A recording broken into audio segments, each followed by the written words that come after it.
Hey guys, welcome to part 2 for the homework walkthrough, which is for the graphs internal, okay? So this is part 2. We're going to be doing the exponential, we're going to be doing the linear, and we're going to be doing the hyperbola, okay? So we're going to move on to part 3, which is the exponential. So part 3 is the exponential. Okay, so this is actually a bit more challenging than in my opinion, okay, you might have a different opinion, but in my opinion, the exponential and the hyperbola, it's a bit more challenging than the the parabola and the cubic, okay? So how are we gonna do this, okay? So basically for the exponential, okay, you're looking at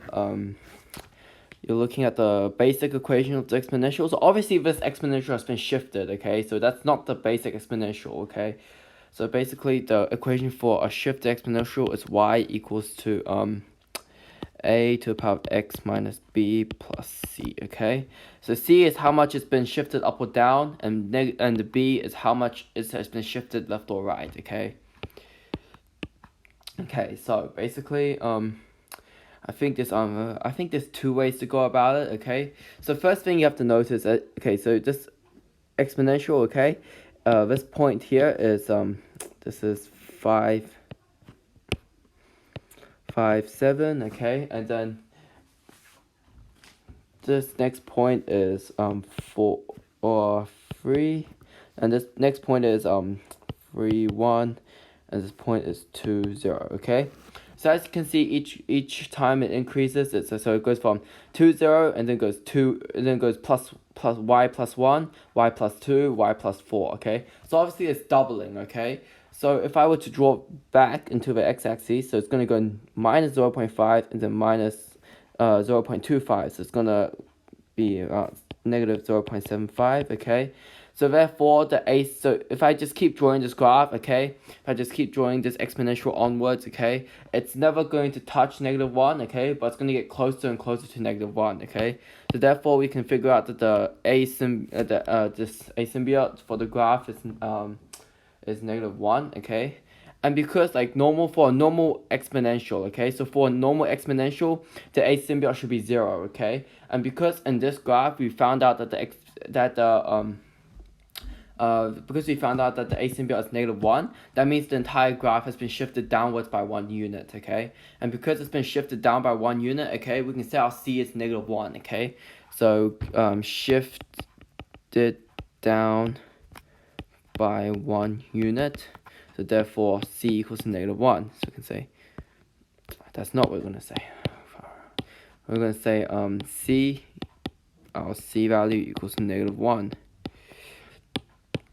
Okay, so now the easy thing is to do, now we're going to shift everything back up by 1 to find what it would be if I didn't shift it down by 1. So what would it look like if the asymptote was 0, okay? So we're going to shift every point up by 1, okay? So now we're going to say 2, 1, okay? And then we're going to say 3, 2, 4, 4, and 5, 8, okay? So now you can notice the pattern here, okay? So you can see it's plus 1, plus 2, plus 4, okay? And this means the base must be, so it's doubling, okay? So times 2, okay? So that means our base must be 2, okay? So therefore it has to be y equals to 2 to the power of x minus b, okay, minus 1, okay? So it has to be it has to be 2 to the power of something minus 1, okay? So that's what we figured out, okay? So the next step, okay, so next step, so now we figured out that it's multiplying by 2, so therefore our a must be 2, okay? So therefore we can say y equals to 2 to the power of x minus b minus 1, okay? So now we're just going to substitute a point in, and we're going to find out what our b is, okay? So we're just going to say random point, okay? We're going to say 5 and 7, okay? So I'm going to say 7 equals to 2 to the power of 5 minus b minus 1, okay? Move the negative 1 to the other side, so 8 equals to 2 to the power of 5 minus b Okay, so therefore 8 can be rewritten as 2 to the power 3. So 2 to the power 3 equals to 2 to the power 5 minus b, okay? Therefore, we get rid of the base because the bases are the same. So 3 equals to 5 minus b. Therefore, negative 2 equals to negative b, and therefore b equals to 2, okay? So we found our b, so therefore y equals to 2 to the power of x minus 2 minus 1, okay? So that's our equation here for this exponential, okay? Okay, so another way we could have approached this question, okay? We could have used simultaneous equations to solve this problem, okay? So one thing we could have done is the first thing you have to notice is the asymptote is going to be -1, okay?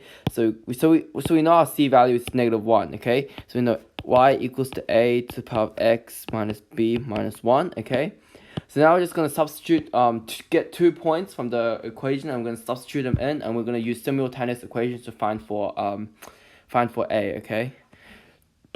Okay, so we have, for example, we're going to use 4 and 3, and we're going to use 3 and 1, okay? So we're going to say 1 is equal to a to the power 3 minus b minus 1. And we're also going to say, what am I doing? 3 equals to a to the power 4 minus b minus 1, okay? So if we move the -1 to the other side for both equations, okay, we're going to say 2 equals to a to the power 3 minus b, and we're going to say that 4 equals to a to the power 4 minus b, okay? So now we're going to take logs of both sides, okay? We're going to say log 2 equals to 3 minus b log a, and we're going to say log, so I'm going to say log 4 equals to 4 minus b log a, okay? So now we're going to combine these equations, okay? So we're going to do this bottom equation minus this top equation here, okay? And we're going to find for a, okay? So basically we want to get rid of one variable, okay? So basically we're going to say log 4 minus log 2 equals to 4 minus b log a minus 3 minus b log a. Okay, so log 4 minus log 2, when you subtract logs, you divide, okay? So you'll get log 2 equals to 4 minus b log a minus 3 minus b log a, okay? So you know when you have like terms, okay? So it's something log a, so it's a like term, so you can just take away 4 minus b and 3 minus b, okay? So we're going to say this equals to 4 minus b minus 3 minus b log of a, okay? So therefore log of 2 equals to 4 minus 3, that's 1. Negative b, double negative makes a positive, so negative b plus b is 0, okay? So we're going to say it's just 1 of log a. So if we can just say log 2 equals to log a, because 1 times of anything is still the same, okay? So now, okay, so now we're gonna say that we're gonna unlog both sides, okay? So this is the same as saying 1 log a, okay? So we just put the 1 here to make it easier for you to understand, okay? So therefore we just reverse, okay? So we say 2 equals to a to the power of 1, okay? You move the front number to the power, and then a to the power of 1, okay? So therefore a equals to 2, okay? And if a equals to 2, we found out a, so therefore what am I doing? So a equals to 2, so it's y equals 2 to the power of x minus b minus 1, okay? So now we have our a equals to -2, okay? So we just get this equation, for example, okay? We'll substitute a equals to 2, okay? So we'll say 3 equals to 2 to the power of 4 minus b minus 1. 4 equals 2 to the power of 4 minus b, okay? So therefore, okay, therefore we can say that 2 to the power of 2 equals 2 to the power of 4 minus b. 2 equals 4 minus b, okay? So now we can say that -2 equals to -b, and b equals to 2, okay? So therefore we can complete our equation, okay? We can say y equals to 2 to the power of x minus 2 minus 1, okay? So that's your final equation here, okay? So both ways it's okay, but if I were to suggest a way, it would probably be the first way I showed you would be easier, okay? But if it's absolutely necessary, you could use the log way to do it, okay? But it's not suggested, okay? So so this way right here, this is more suggested, okay? Okay.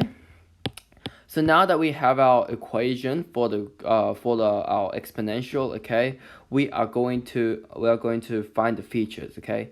I actually don't have enough room, okay. So if you need any of this text, pause the video now, okay, because I'm gonna rub it out in a second, okay. I'll give you 3 seconds. Okay, I'm gonna start rubbing everything off, okay. Skip ahead in the video, so you don't have to watch me rub everything out, okay. Just fast forward the video so you don't have to watch me rub everything out.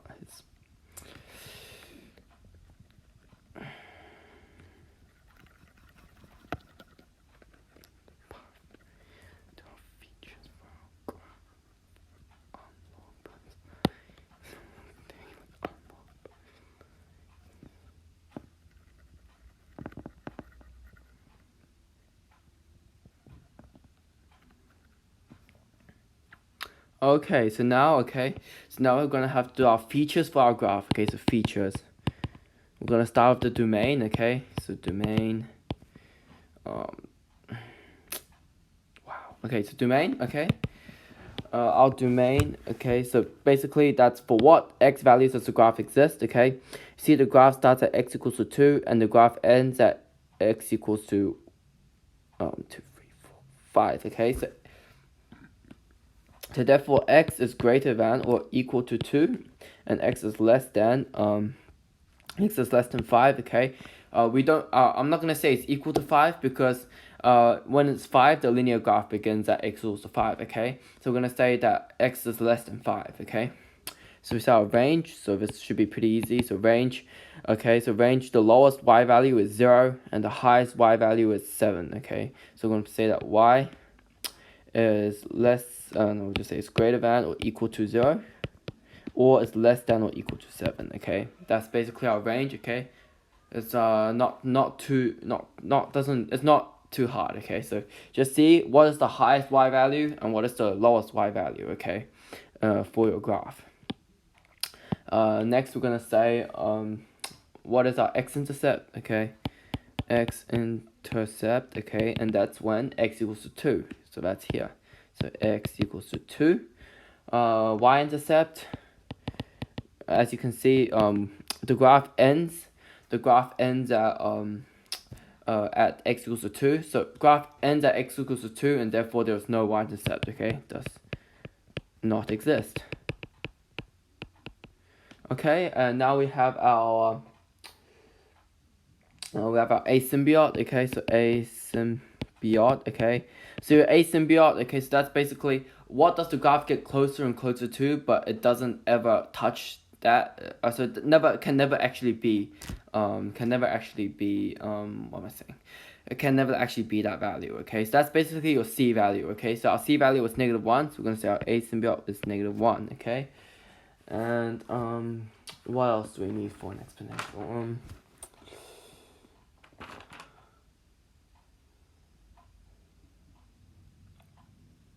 Domain, range, x-intercept, y-intercept, asymptote.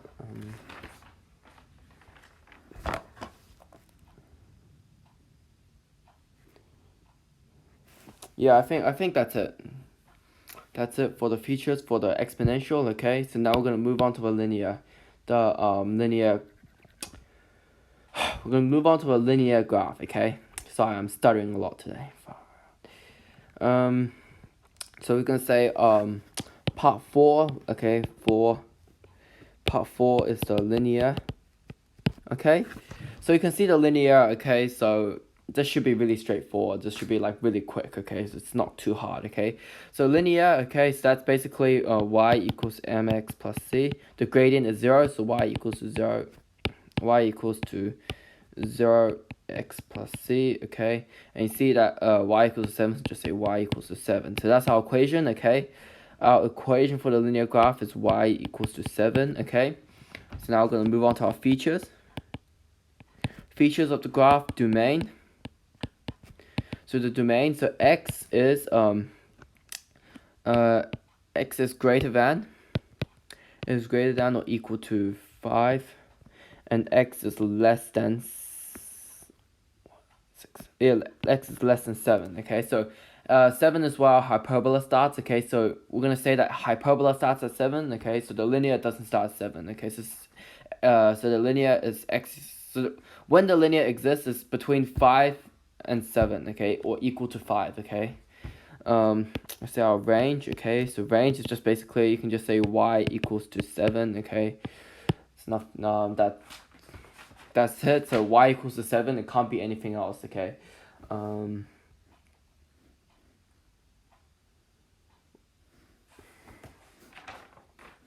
Okay, so now we have our x-intercept and y-intercept. Okay, so because the linear graph only exists for x is less than or equal to 5 or less than 7. It only exists for when x is greater than or equal to 5 or when x is less than 7. Okay, so therefore x-intercept does not exist, and y-intercept also does not exist.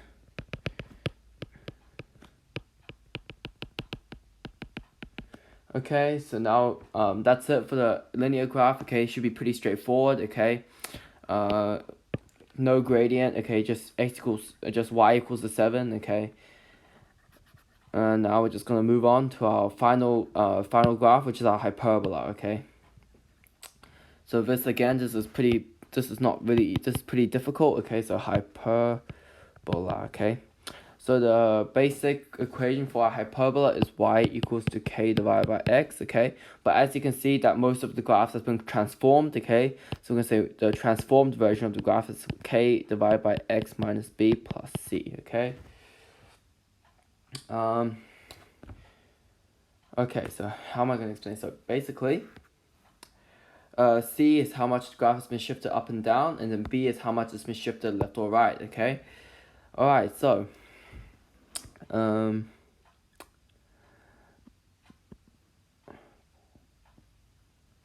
okay, so once again, okay, you can see that when x equals to, this is 14, so when x equals to 14 or y equals to 0, okay, and the graph, if I continue drawing the graph, it's just going to look something like this. It's going to get closer and closer to -1, but it's never going to reach -1, okay?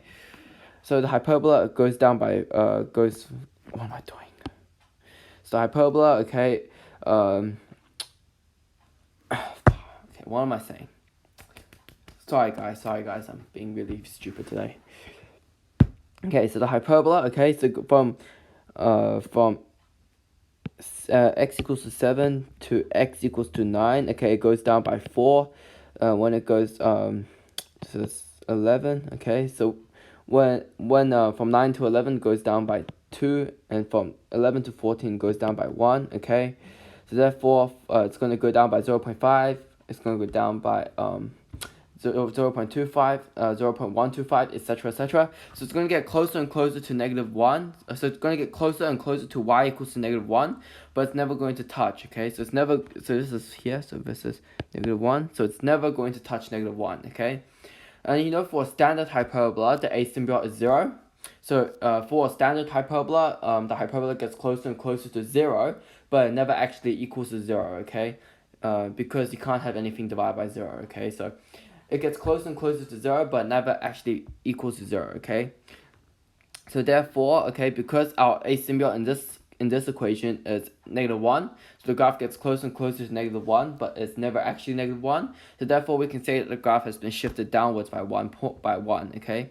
So you can say that c is equal to -1 because the graph's been shifted, the whole thing has been shifted down by 1 point, okay? So now we can say y equals to k divided by x minus b minus 1, okay?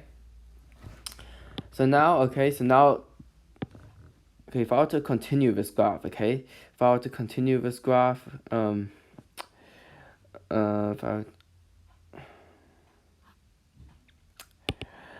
I were to continue this graph, okay, it would look something like this. So it's going to get closer and closer to,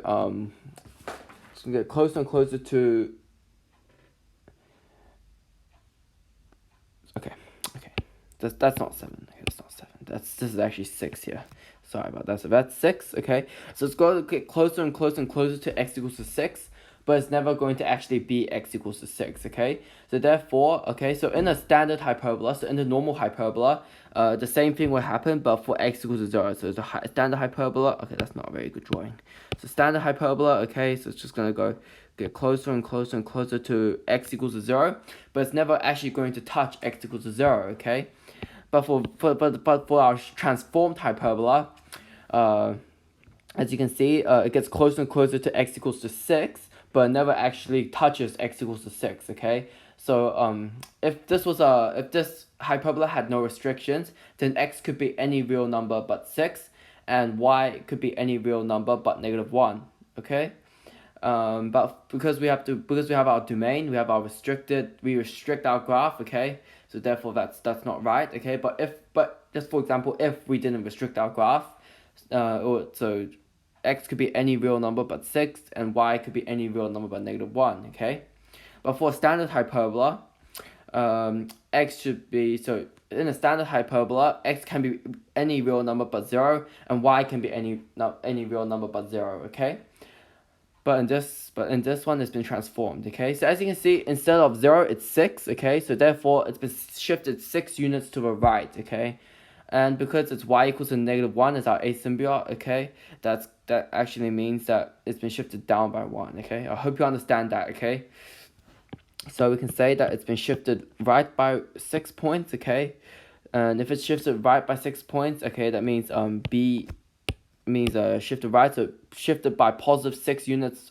to a right, so therefore b equals to 6. Okay, so therefore y equals to k, what am I doing, k x minus 6 minus 1. Okay, so now all we have to do is find the k value, and finding the k value is really easy. Okay, it's really easy because we can just substitute a point. Okay, we can just substitute the point in. Okay, that's actually 8. Sorry about that. So 8, 3.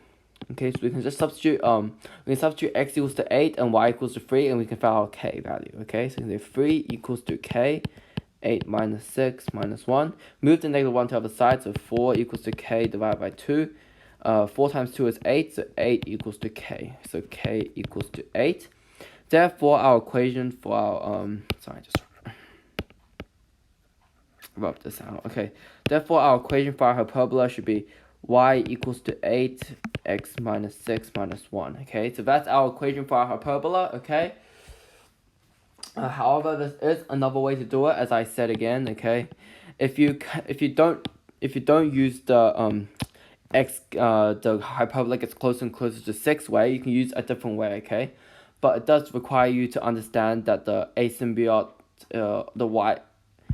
it does require you to understand that the hyperbola gets closer and closer to y equals to -1, and therefore c equals to -1. Okay, so basically everything up to here is the same, so c equals to -1. Okay, but we can also solve this using simultaneous equations. Okay, so after you get c equals to -1, we can use simultaneous equations to find out what k and x is. Okay, so we just substitute some points in. Okay, so 8 and 3, and we can say 10 and 1. Okay, so we're going to say 8 and 3. Okay, so 3 equals to k x minus b minus 1. And we're going to say, we're also going to say 1 equals to k 10 minus b, 10 minus b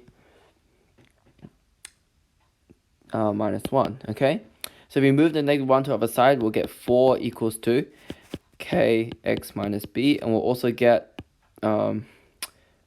2 equals to k 10 minus b. Okay. Okay, so now we're gonna move the this is 8. Sorry, we substitute x equals to 8. Okay, so x equals to 8 here. Okay, so we're gonna say 4 multiplied by 8 minus b equals to k, and we're also gonna say 2 multiplied by 10 minus b equals to k. Okay, because k is the same. Okay, k is both the same. Okay, so they're equal to the same thing, so therefore we can say that these two are equal. So we can say 4 multiplied by 8 minus b is equal to 2 multiplied by 10 minus b. Okay, so therefore 32 minus 4b is equal to 20 minus 2b, and if we moved If we move 4b to the other side, we'll get 32 equals to 20 plus 2b. And if we move the 20 to the other side, it becomes minus 20, so 12 equals to 2b. Therefore, b equals to 6, okay?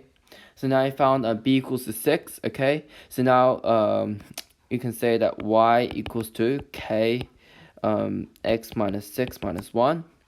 And if we just substitute, b equals to 6 in one of these formulas here, we can find k, okay? So for example, 4 equals to k 8 minus 6. So once again, 2 times 4 is 8, so therefore k equals to 8. So therefore, by using simultaneous equations, I have also found the correct formula. So y equals to 8 divided by x minus 6 minus 1, okay? So that's the correct equation for the hyperbola.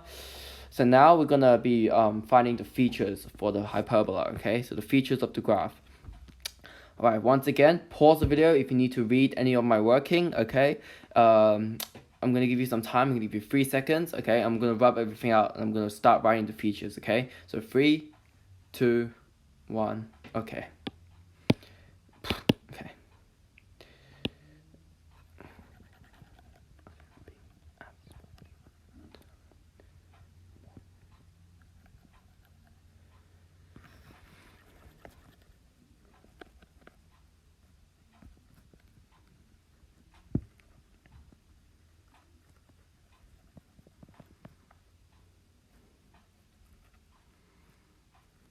Okay, so now guys, we're going to be starting on the features of the hyperbola, okay? So features. Okay, so starting once again, we're going to be starting with our domain, okay? So domain. So for what x values does this graph exist, okay? So domain. So the graph starts at x equals to 7, and the graph ends at x equals to 14, okay? So therefore, domain is x is greater than or equal to 7, and x is less than or equal to 14. Pretty straightforward there, okay? Our range, okay? So basically, what's our highest y value and what's our lowest y value, okay? Our lowest y value is y equals to 0 here, and our highest y value is y equals to 7, which is here, okay? So our range is basically y is greater than or equal to 0, and y is less than or equal to 7, okay? So once again, pretty straightforward, okay? Moving on to our x-intercepts, okay? So x-intercepts, okay? We have one intercept here, so intercepts the x-axis at x equals to 14. Okay, so we have our next is our y-intercepts. Y-intercept, because we restricted our hyperbola, okay, with our domain, okay, we can see from the graph it never cuts the y-axis, so therefore there is no y-intercept, so it does not exist. Next is our horizontal asymptote. Okay, our horizontal asymptote, okay, so that is because the graph gets closer and closer to -1, but it never actually reaches -1, so our horizontal asymptote is y equals to -1. Our vertical asymptote, so the graph gets closer and closer to x equals to 6, but never actually touches x equals to 6, okay? So therefore x equals to 6, okay? And now we have our line of symmetry to finish. Line of symmetry. So we have our equation for our graph, okay? We have our equation, what was it again? Y equals to 8, x minus 6 minus 1, okay? So basically our line of symmetry is just basically y equals to negative x minus 6, -1, put a negative in front of it, okay? Put a negative in front of everything. Okay, so y equals to negative x plus 6 plus 1. Yeah, so y equals to negative x plus 7. That should be our line of symmetry, okay? Alright, so there goes just our features for our hyperbola, okay? Right, thank you for watching this video, okay? Hope you enjoyed the video. If you think I missed anything, please leave it down in the comments below, okay? If so, if there's anything you don't understand, you can also leave it down in the comments below, okay? But otherwise, thank you for watching this video. Peace out. Bye.